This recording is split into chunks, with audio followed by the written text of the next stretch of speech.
À 2 pas du bout du lac Léman, à Plan-les-Ouates, la société de biotechnologie Epithelix fournit des solutions in vitro pour étudier les maladies respiratoires. Asthme, bronchite chronique, mais aussi toxicité par inhalation, elle teste des produits tels que des particules, gaz, fumées et polluants ou même des parfums et déodorants. Fondée en 2006 par des chercheurs de l'Université de Genève qui travaillaient sur la mucoviscidose, l'entreprise a développé de nombreux modèles sans jamais avoir recours aux animaux. À la place, les scientifiques utilisent des tissus humains habituellement détruits après des opérations ou des analyses. On revalorise ces déchets d'opération pour multiplier les cellules. Et à partir de là, non seulement d'isoler les cellules d'intérêt, mais de refabriquer des tissus qui ont les mêmes propriétés et les mêmes fonctions que ce que l'on a dans notre corps, dans le système respiratoire, du nez, trachée, bronche, bronchiole et alvéole. Pour Samuel Constant, les expériences menées sur les animaux sont peu prédictives, c'est-à-dire qu'elles ne prédisent pas suffisamment efficacement ce qu'il peut se passer chez l'être humain. Il faut donc, selon lui, améliorer les systèmes existants avec de nouveaux modèles de recherche, tels que ces tissus humains plus éthiques et scientifiquement plus efficaces. L'équipe a notamment créé un modèle appelé mucilaire. Dès le départ, on a mis au point un modèle qui s'appelle mucilaire, qui a été très utilisé pour la toxicité par inhalation, pour tester les polluants environnementaux, par exemple les particules, mais aussi les polluants à l'intérieur de l'habitat. On est aujourd'hui capable de réussir à générer des données qui sont prédictives en utilisant ces modèles in vitro.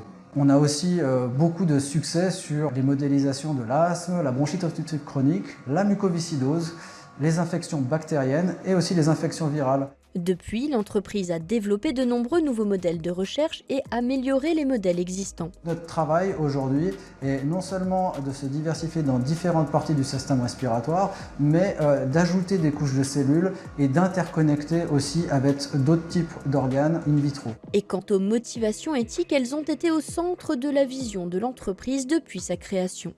Epithelix a toujours voulu être indépendante pour pouvoir garder cet aspect éthique en avant et une démarche scientifique au-delà de l'économie et de la rentabilité. Des financements initiaux par donc des fondations, des associations comme la LSCV a été crucial.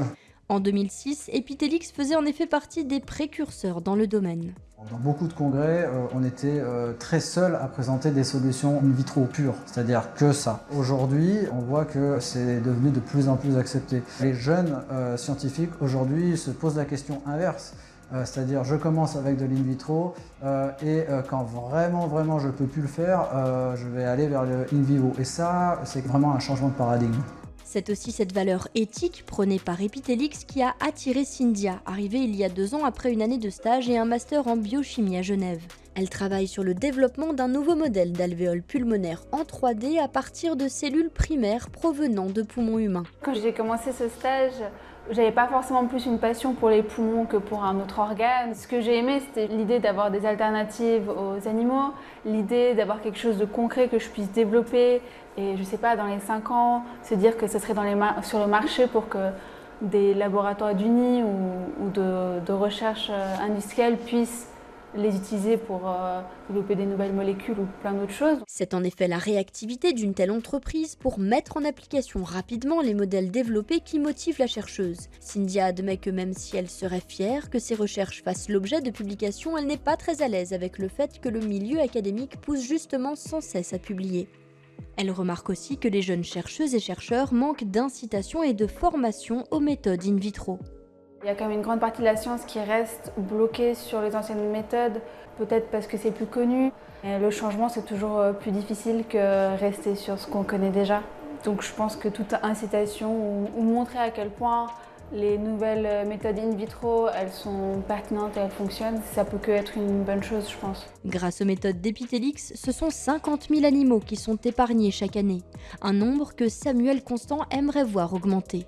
C'est notre but et c'est surtout au cas par cas qu'on peut le faire aujourd'hui. C'est-à-dire pour une question très ciblée, aujourd'hui on peut dire on n'a pas besoin d'utiliser ces animaux pour ces questions ciblées. Et le but en fait de notre recherche à Epithelix, c'est de donner un cadre sur ces questions les plus ciblées possibles en donnant des résultats, publiant des résultats, partageant les tissus, donnant accès aux chercheurs à ces méthodes pour qu'ils puissent les utiliser chez eux, que tout le monde puisse le faire. L'entreprise vise aussi une plus grande acceptance régulatoire, c'est-à-dire que ces modèles in vitro soient jugés tout aussi pertinents que le modèle animal.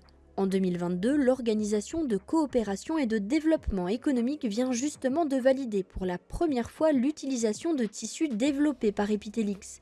Grâce à cela, plus besoin de réaliser des expériences sur des animaux pour tester la toxicité par inhalation de produits agrochimiques. Et le travail d'Epithelix lui a déjà valu de nombreux prix et récompenses. On a eu de la chance en fait de gagner 18 prix scientifiques, d'entrepreneuriat donc, et éthique aussi, qui nous ont aidés à donner de la crédibilité à la société et aussi à encourager les équipes qui le méritent. On a voulu être indépendant pour garder notre indépendance scientifique. Et donc pour cela, cette façon de nous protéger, c'était de rester donc sans investisseurs et d'être, je dirais, maître du développement de la société. Epithelix n'a cessé de s'agrandir et compte aujourd'hui 24 employés. Elle a notamment été très sollicitée durant la période du Covid pour la recherche de nouveaux antiviraux. Grâce à plus de 600 publications faisant référence à ces modèles, Epithelix a gagné en crédibilité et trouvé toujours plus de partenaires. Ces tissus sont actuellement distribués en Europe, aux États-Unis ou en Asie. Et la société ne compte pas s'arrêter là pour que son travail permette d'épargner la vie de toujours plus d'animaux.